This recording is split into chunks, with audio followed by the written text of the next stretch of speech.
Imagine you are at the grocery store. You have got the basics, milk, bread, maybe a pack of diapers. The total is $45. You swipe your card and it gets declined. You know you have $40 in the account.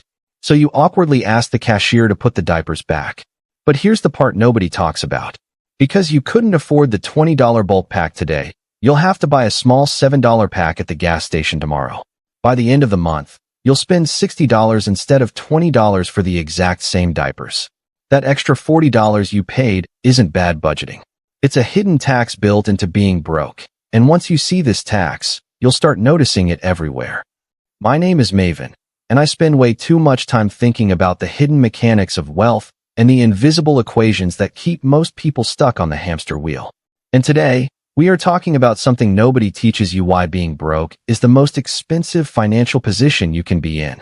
If you've ever felt like you're working harder every year, but your bank balance never moves, or like one bad Tuesday could wipe you out, you're in the right place. If this breakdown helps you see your money differently, hit the subscribe button and give the video a thumbs up. The thing about money that most financial gurus get totally wrong. They tell you that wealth is a result of discipline, and poverty is a result of bad habits. They say, stop buying lattes, as if saving $5 a week is going to fix a systemic mathematical trap. That advice ignores a fundamental economic reality known as the Boots theory of socioeconomic unfairness. This theory comes from a character named Sam Vims in a Terry Pratchett novel, and honestly, it explains the wealth gap better than most PhDs. The theory goes like this. Take two people. One is rich, one is poor. The rich person can afford a $50 pair of boots. These are high-quality, waterproof leather. They last for 10 years. The poor person can't afford $50. They only have $10. So, they buy a pair of cheap, cardboard-soled boots. Those boots fall apart in a season. So, next year, they spend another $10. And the year after that. Over 10 years, the poor person has spent $100 on boots, double what the rich person spent. And yet, the poor person spent those 10 years with wet feet and cold toes, while the rich person was dry, comfortable, and has $50 more in their pocket to invest. This isn't a habit problem. This is a capital problem. If you don't have the lump sum to buy the good version of life, you are forced to pay a premium to rent a bad version of it. This dynamic is everywhere. Let's talk about something as mundane as toilet paper. If you have $50 to spare, you go to a big box store. You buy the mega pack. The cost per roll is about 40 cents. You're set for 3 months. But if you're living paycheck to paycheck, you don't have $50 to lock up in toilet paper inventory. You have $5. So you go to the corner store and buy a 4-pack. The cost per roll is $1.25. This is what we call the poverty premium. You are literally paying 3 times more for the exact same product because you couldn't afford the entry fee for the lower price. This applies to laundry detergent, toothpaste, canned goods, and especially diapers. And here's the part nobody wants to admit. This means official inflation numbers don't apply to everyone. If you're broke, your personal inflation rate is actually higher than what the government reports. The math says that if you are broke, your personal inflation rate is actually higher than a wealthy person's because you are perpetually locked out of economies of scale. This is where it gets really interesting. Society views the person buying the 4-pack as bad with money, while the person buying the mega-pack is frugal. In reality, they are both just responding to the amount of cash they have available. It's expensive to be poor because you're forced to buy the most expensive version of everything, the small version. Now let's talk about the banking system. This is where I get genuinely frustrated. The system is designed to reward you for having money and punish you for needing it. If you have $20,000 in your savings account, the bank treats you like a VIP. No fees, free checks, maybe a tiny bit of interest. But let's say you're struggling. You have $15 in your account. You forget about a $20 Netflix subscription. It hits. You are now negative $5. Does the bank say, "Hey, looks like a tough month, we've got you covered"? No, they hit you with a $35 overdraft fee. Let's look at the math. You effectively borrowed $5 for a few days, and it cost you $35. That is an interest rate of 700%. If a loan shark did that in a back alley, they'd go to jail. When a bank does it, it's a service fee. In 2023, American banks raked in billions in overdraft fees. Who paid that money? not the millionaires. It was paid almost exclusively by people with less than $500 in their accounts. The rich get paid interest. The poor pay interest. That isn't accidental. It's the business model. It is a massive wealth transfer from the bottom to the top, disguised as banking policy. You might be thinking, Maven, why don't people just plan better? And if you've ever been told that, I want you to know something. That advice feels insulting for a reason. It's like telling someone who's drowning to just swim better. And look, I hear you. But this is where the psychology of money becomes just as important as the math. There is a concept called the scarcity mindset. A famous study by researchers at Harvard and Princeton found that when people are deeply worried about money, their functional IQ actually drops by about 13 points. Think about that. That's the equivalent of losing an entire night of sleep. When you are in survival mode, wondering if the lights will stay on or if the car will start, your brain's bandwidth is maxed out. You physically lose the capacity to make long-term strategic decisions because your prefrontal cortex is being hijacked by the right now emergency. This is why people who are broke sometimes make decisions that look dumb to outsiders. They take the payday loan with the 400% interest. They buy the lottery ticket. They eat fast food instead of cooking a $2 meal. It's not because they are unintelligent.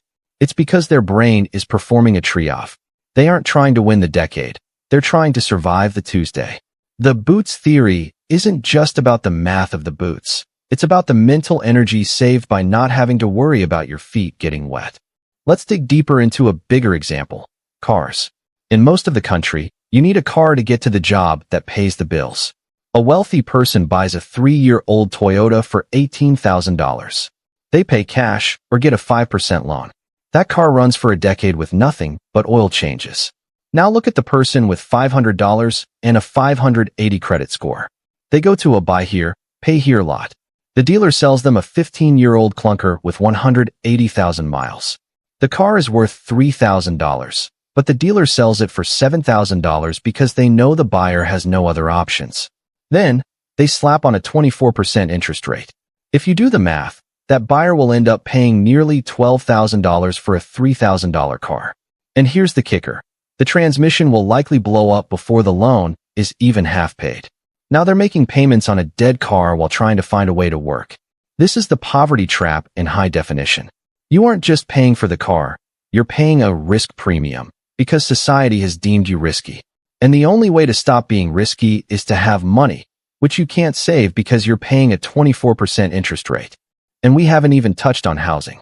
Renting versus owning is the ultimate boots theory example.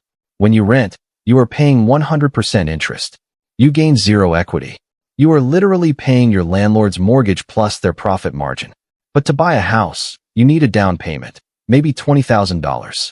If you're paying 50% of your income in rent because prices are skyrocketing, how are you supposed to save that $20,000? You end up paying $2,200 a month in rent for an apartment that would cost $1,400 a month if you own the mortgage. You are paying an $800 monthly penalty for the crime of not having a down payment. Then there's the time tax. If poverty had a receipt, time would be the most expensive line item on it. If you have a washer and dryer at home, laundry takes 10 minutes of work. If you have to use a laundromat, it takes 3 hours. That is 3 hours you can't use to rest, learn a new skill, or work a side gig. Poverty literally steals your time. And as we know, time is the only asset that actually matters. Look, I know this sounds depressing. It feels like the system is rigged, and in many ways, it is. But understanding the math is the first step to breaking the cycle. Standard financial advice says you should invest in the stock market for an 8% return. But if you're broke, the best investment you can make isn't the S&P 500. The best investment is escaping the boots theory penalties. If you pay off a credit card with 22% interest, you just got a guaranteed 22% return.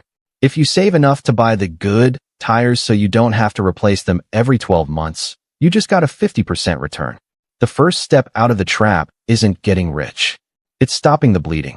This is why the emergency fund, that first $1,000, is the most important money you will ever save. It's not just a safety net. It is a weapon. When you have $1,000 in the bank, 1. A flat tire is an annoyance, not a crisis that leads to a payday loan. 2. You can increase your insurance deductible, which lowers your monthly premium. 3. You can buy the bulk toilet paper. That first $1,000 allows you to stop paying the poverty premium. It switches the game from defense to offense. Here is what most people don't realize. The system relies on you not knowing these mechanics. Companies bank on your late fees. Dealerships budget for your high-interest payments. To get out, you have to get angry at the math, not at yourself. And here's the actionable step. It's not buy crypto. It's not start a side hustle. It's this. Audit your life for what I call vampire costs. Vampire costs are the expenses that quietly drain your money over time, not because you're irresponsible, but because you don't have a financial buffer yet. They're the fees, penalties, and overpriced shortcuts that only exist because being broke is expensive. So pull up your bank statements and ask one simple question. Where is my money bleeding out because I didn't have cash at the right moment? A $35 overdraft fee, a payday loan, a high-interest car payment. Those aren't mistakes. They're vampire costs. Are you paying for PMI on your house? Are you paying $15 a month for a low-balance bank fee? Are you buying prepared food because you're too exhausted from a 3-hour laundromat run? Identify the biggest leak. Then, ruthlessly cut everything else. And I mean everything. Until you have the cash to plug that specific leak. If you need $400 to fix your car, so it stops burning through $50 of oil every month, that $400 is your number one priority. Earning that $400 isn't just extra money. It's a strategic strike against a future expense. You have to buy your way out of the trap, one pair of high-quality boots at a time. The journey out of the math of being broke is unfair. I won't lie to you. It takes 10 times more effort to get from $0 to $10,000 than it does to get from $10,000 to $100,000. The wind is in your face at the start. But once you realize that being poor is a mathematical penalty, you can stop blaming your character and start attacking the penalties themselves. Stop playing their game. Stop paying their service fees. Build that buffer, buy the boots that last, and eventually, you will walk right out of the hole. If this video helped you see the poverty premium in your own life, do me a favor and share it with one person who needs to hear this. We don't talk about these traps enough. We only talk about the hustle. If you want financial advice that respects your reality instead of shaming it, hit that subscribe button to join the Maven Invest community. We're going to keep breaking down these hidden truths until we all have the high-quality boots. Thanks for watching, and I'll see you in the next one.